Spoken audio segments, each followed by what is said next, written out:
Mag-review ka na rin, be. May long quiz daw. Excuse me? Hindi ko kailangan mag-review. Stock knowledge lang. Wow, stock knowledge. Spell mo nga. Watch and learn.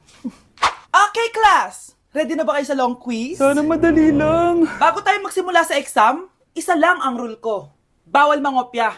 Are we clear? Opo, Yes ma'am. po. Okay. Okay, let's start. Get one whole sheet of paper. Ma'am, 1 whole po ba? Minus 10 ka na agad. Okay, class. Time's up. Pass your papers. Sana pumasa ako. Nakakalito yung bandang huli. Ano kaya magiging score ko nito? Ikaw, Scarlett. Ako? Feel ko nga bagsak ako eh. Okay, class. Mag-a-announce na ako ng scores, okay? Hello, yun na. Cheska, 12/20. Munti ka lang bumagsak. Miguel, 14/20. Pwede na. At Scarlett, perfect! Wow, paano nagawa ni Scarlett yun?